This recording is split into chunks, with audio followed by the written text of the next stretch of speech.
Greetings, Uncle Travelling Mac here, and welcome to another edition of Pilgrim Places in the British Isles. Today, I've been visiting Holywell, or St Winifred's Well in Holywell in North Wales. And this is a place that I've been to kind of lots of times before, and it's a very interesting shrine because it's one of the very few shrines in Britain that survived the Reformation. So if you listen to this series, you might think there's quite a few because I tend to go to most of them, but they aren't many in number, and this is one of them. And I think why it survived is because it wasn't a saint's tomb, and it was a bit off the beaten track, and it was more local people that worship there. It was never, a big pilgrimage centre nationally, and so it sort of got a bit forgotten about.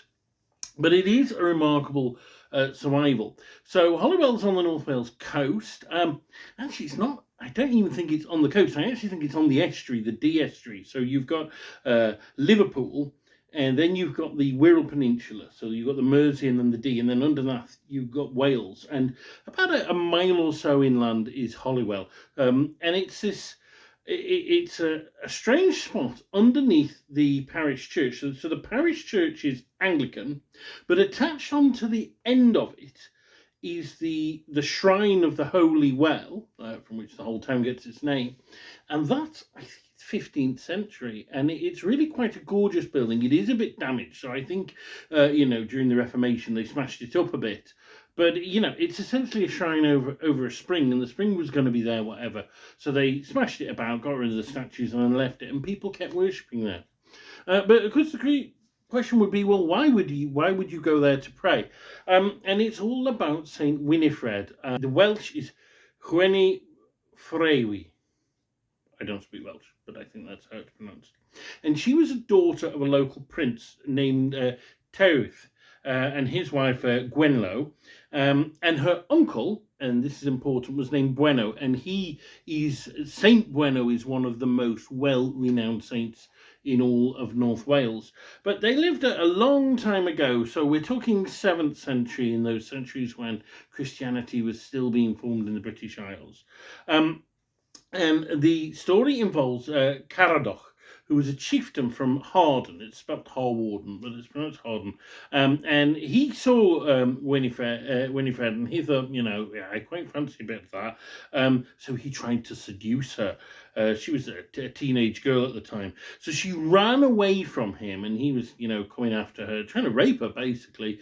And she ran to the church because her uncle, who was a priest in the church, Beuno, and Caradoc pursued her, and then because she resisted him, he got angry. He cut off her head. And he cut off her head, and the head rolled from where the church was and fell into place. And where that place was, a spring gushed forth.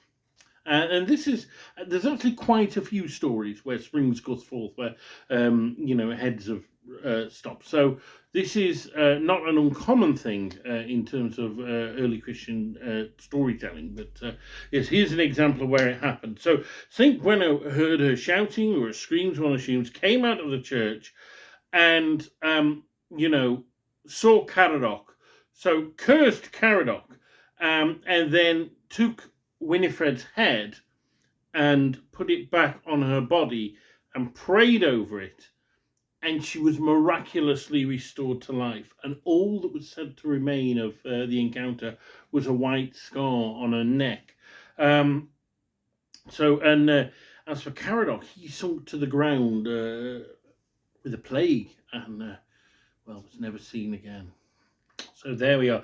That's the story. Winifred later became a nun and joined a community at Gwenffrewi, which is it's in kind of north-central Wales. It's not so far from Coed.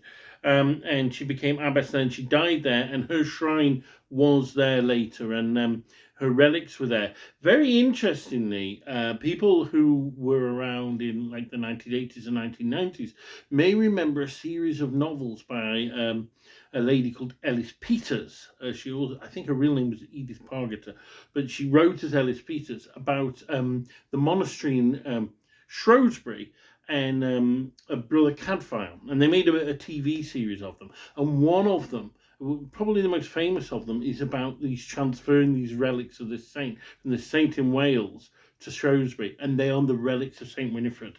So she achieved popularity in the 20th century as well in that way. But yeah, so that's that. But the place where the spring gushed forth has been a place of pilgrimage and a place of healing ever since. And it is today owned by the Catholic Church, and it has a large number of Catholic pilgrims, including a lot of pilgrims from the traveller community. So every time I've been, there's been Irish travellers there, and indeed there was today when we visited. So that's that, and it's very interesting because the traveller community are probably the most traditional of Britain's communities, but the way they dress, it seems like they're not very religious at all. You know, they often dress quite scantily, but they're very, very deep in their faith and very dedicated to places, particularly St. Winifred as well. And I know this because I met a lot of travellers when I worked in prisons and I talked to them, and they'd all been there and they all really raved about the place. But it's quite a moving place. There is a little museum which talks a bit about the history of Catholic pilgrimage, particularly, you know, since Catholicism became legal again. And it has, you know, examples of crutches that people have thrown away because they could walk again after being healed, and banners that we use for processions. And there is, I think, part of the reliquary that housed St. Winifred's relics at one time. So there's this little museum and shop, and then you go into the complex itself. And again, I said, like, the Anglican Church is on top, but the underneath bit is Catholic. So I don't know quite when they bought it, but there's a little shrine house, and there's a very nice shrine chapel as well, where people can light candles. And then you go and you can bathe at certain times in the water. It's quite green, but apparently it's safe to bathe in. People do. And then there's the actual spring itself. And of course, holy springs are an ancient tradition all around the world, but especially in Wales. Ffion, I think, is how they say spring in Welsh, and you see lots of them all over. And I've been to a few more. I might talk about a couple others in this series, but yeah, great place to go. You know, it's a brief stop. You don't spend very long there. Although when we went, there was actually a very short service by a priest, a visiting priest. It was only 10 minutes. It was a litany of saints, and then afterwards there was a relic of Saint Winifred. We got to kiss. So there we are. That is St. Winifred's Well in North Wales. This is Uncle Travelling Matt. Thanks for listening.